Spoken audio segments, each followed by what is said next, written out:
Mark Carney put out a statement on the bombing of Iran. Before I show you the statement, I want to remind you the United States bombed a girls' school. 115 people are dead from that school. I want to remind you of that. Let me show you the statement that Carney put out. You can pause to read this, but essentially it says that Canada stands with the United States and agrees with the bombing of Iran. Mark Carney speaks for himself, not me. I do not and will not agree with this.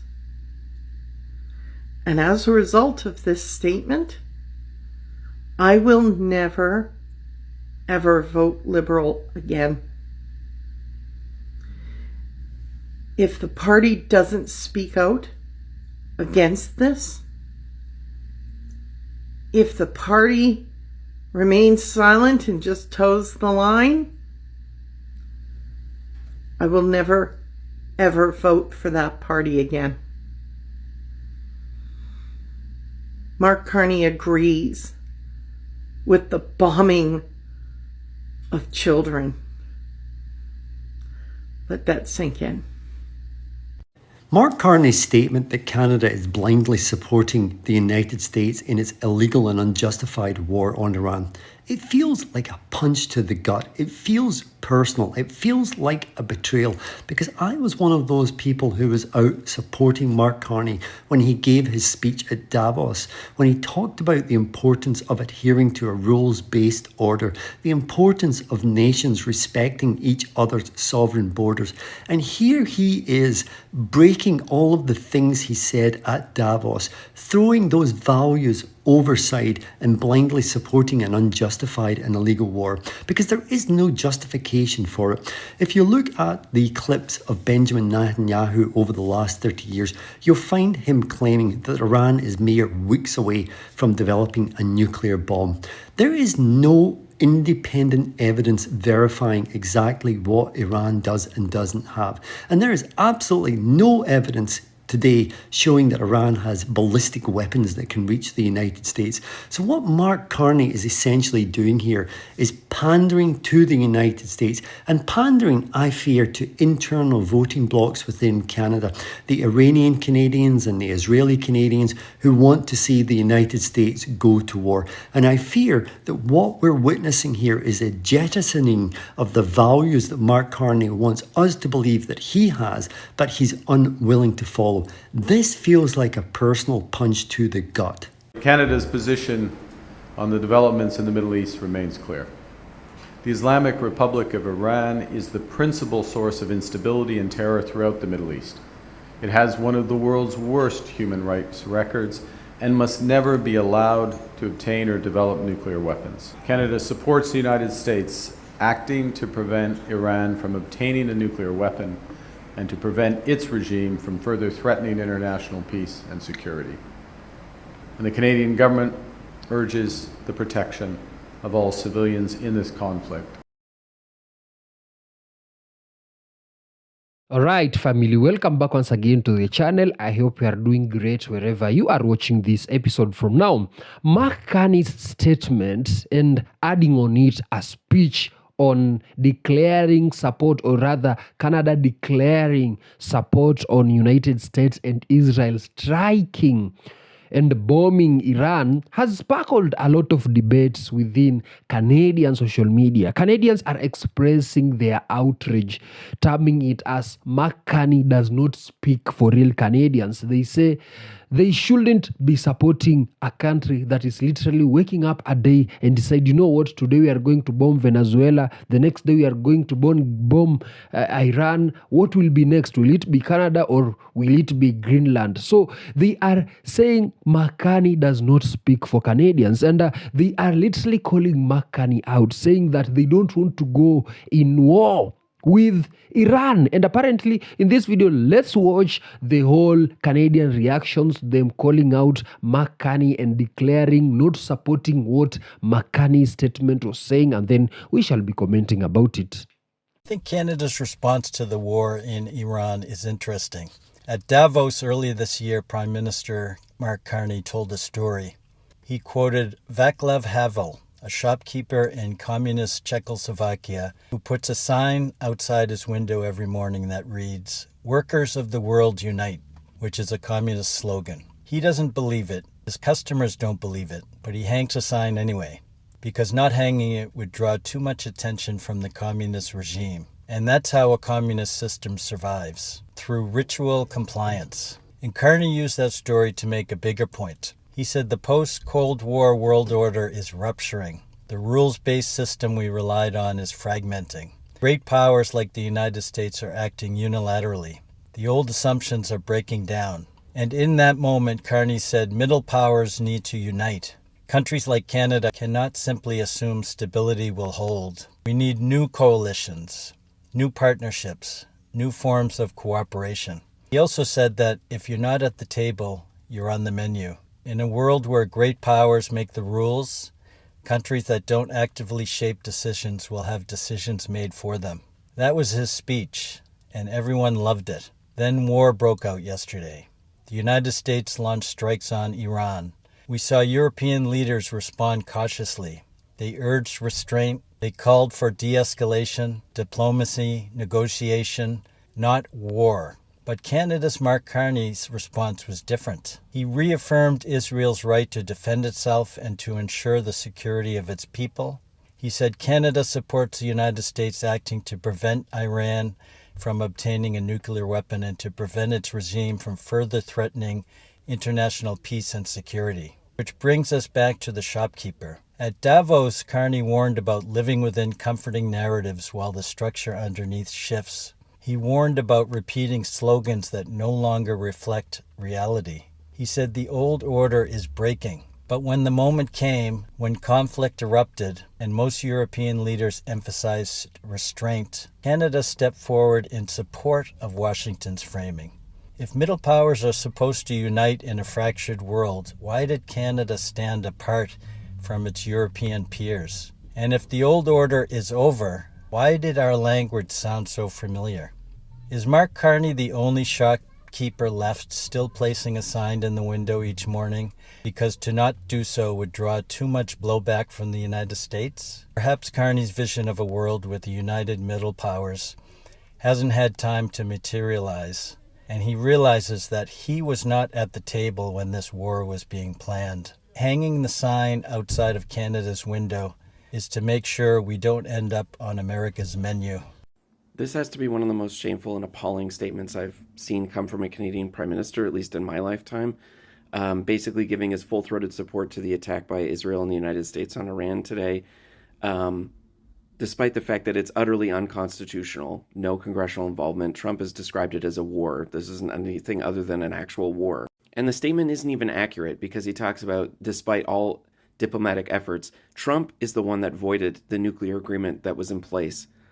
And Iran followed the nuclear agreement a full calendar year after Trump voided it in desperation to get them back to the table. They refused. And this is exactly correct. Like, everyone praised the Davos speech, but the subtext was so clear, which was, we are going to abandon the international rules-based order in place of a realpolitik that will allow us, with as few distractions as possible, to extract as many resources across the country as possible to enrich foreign investors and, maybe employ a handful of Canadians. But most important, make sure stockholders get wealthier. I trash the Liberals all the time on here, but as a mutual of mine pointed out, if Carney had been Prime Minister 20 years ago, Canada would have been involved in the Iraq War. My grandfather was a diplomat under Lester Pearson. He would not even begin to be able to comprehend this level of duplicity from our own Liberal Prime Minister. I'm just shocked. This is not elbows up. This is a new, horrific, dark chapter for this country on the global stage, as far as I'm concerned. And there will be no regime change here. This is going to be Trump and Israel bombing Iran indiscriminately, making a country that has already suffered for a long time under an awful regime and under foreign sanctions, it's going to make their lives materially worse. They just blew up an elementary school full of schoolgirls. I don't know how that makes the world safer. I don't know what that does to deter Iran's nuclear capabilities. You tell me. Good old Canada. We want to quit that bad habit, but we just can't stop ourselves. The justification given by Donald Trump for invading Iran is that Iran has missiles that could potentially reach the United States, threatening safety and security. There is absolutely no intelligence, not even from the United States, saying that this is a possibility. And the second reason is that Iran may be near producing nuclear weapons. Remember, Donald Trump had previously told us that under prior bombing of Iran, he had obliterated Iran's capability of building any nuclear weapons. And Mark Carney's justification is that the human rights abuses in Iran justified the regime being toppled. There are lots of countries on this planet that have horrific human rights issues. We don't appear to be bombing any of those. And Carney also claims that Iran was not engaging in serious diplomatic efforts and that they had broken down. If you listen to the people from Doha who are actually sitting at the table with Iran and who are absolutely shocked that this war has started because they say that they believe that there was a possibility of a negotiated outcome. Canada here is essentially supporting an unjustified, unprovoked, illegal war, a war that essentially is no different than Russia invading Ukraine. We have a neoconservative Prime Minister, and I am totally disappointed because I voted in a Liberal Prime Minister. The Carney Liberal government is the gift that keeps on giving. Every day I wake up saying, what ridiculous statement's going to be put out today? Now they're flip-flopping on the Iran situation. Originally, Foreign Affairs Minister Anand and Mark Carney came out in support of the American strikes on Iran and the Israeli strikes. Now, they say, we weren't involved, we didn't know, we're not going to get involved militarily. They won't even comment on whether they believe the strikes were legal. You have Canadian politicians condemning the action against Iran. They say that they believe in a diplomatic and peaceful solution, yet they're sending billions of dollars and military equipment to Ukraine to fight that war. Clearly, you guys don't believe in diplomatic and peaceful solutions, or Mark Carney would be using his master negotiation skills to settle a peace deal, right? Oh, wait. Canada just doesn't have a military. We don't have a military capable of getting involved or doing anything. So we just have to posture and appear to be good people. We weren't involved. We weren't notified. Right. Okay, this is garbage. Let me know what you guys think. Canada's position on the developments in the Middle East remains clear. The Islamic Republic of Iran is the principal source of instability and terror throughout the Middle East. It has one of the world's worst human rights records and must never be allowed to obtain or develop nuclear weapons. Canada and our international partners have called consistently upon the Iranian regime to end its nuclear program, including at the G7 summit in Kananaskis and with the United Nations reimposition of sanctions this past September. We've sanctioned over 250 Iranian entities. We've listed the Islamic Revolutionary Guard Corps as a terrorist entity. And despite numerous diplomatic efforts, Iran has neither fully dismantled its nuclear program, halted all enrichment activities, nor ended its support for regional terrorist proxy groups. Canada stands with the Iranian people in their long and courageous struggle against this oppressive regime, and we reaffirm Israel's right to defend itself. Canada supports the United States acting to prevent Iran from obtaining a nuclear weapon and to prevent its regime from further threatening international peace and security. And the Canadian government urges the protection of all civilians in this conflict. Going going forward. Oh, that speech, and I was literally asking myself, which side really is Mark Carney on? Is he really in solidarity with the people of Iran, or is supporting what Israel and USA are doing on Iran? Imagine someone literally beating the hell out of your favorite mother, and then touch your shoulder or taps your shoulder and tells you, you know what, brother, I've beaten your mother, but I'm in solidarity with you. That is exactly what McCartney was trying to say, that he literally support United States and Israel for defending themselves and preventing Iran from obtaining a nuclear weapon. Remember, this nuclear weapon that the United States is talking about, they are just allegations. There is no given evidence whatsoever that proves to the world that United States and Israel are bombing Iran for obtaining a nuclear weapon, or so they think. They have just had intelligence and rumors without evidence.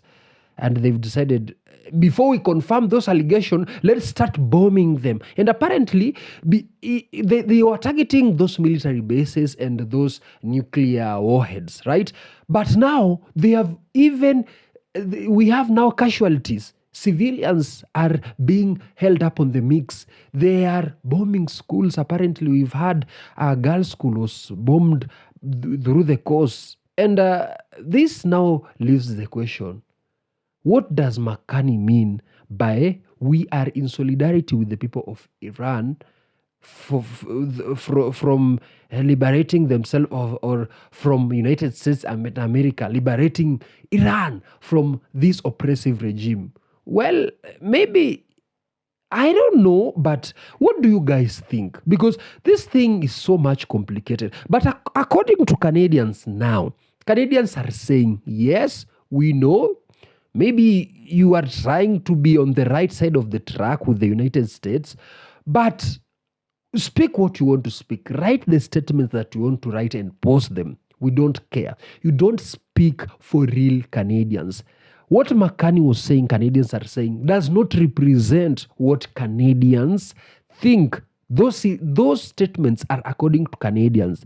What McCartney said and what he wrote, or the statement he released on the US-Israel strike on Iran, does not represent the stand of real Canadians, because Canadians are saying, some of them, that this is a breach of the international law. Others are saying, well, McCartney should just keep quiet. There is no need for him to jump for every situation. Not every world leader is talking about this. Some of them are just watching, and McCartney should do so. Others are saying they thought McCartney was better. You've seen liberals talking about it. They say McCartney, they thought he was better. But now after this statement, they won't be voting for liberal anymore. But those are conversations for Canadians to have in the comment section. Let's have this discussion, guys, in the comments. Tell me what you think. Do you support what McCartney is literally saying, or what angle are you taking or perceiving this? How did you understand McCartney's statement? Because it's kind of confusing, at the same time also showing support to Israel and United States, and again standing in solidarity with the people. You are supporting a country bombing a country, and the country that is being bombed, you are telling them you are in solidarity with them. I mean, that is kind of confusing and outrageous, as Canadians are. But tell me what you think in the comment section about this discussion, and see you in the next video after subscribing.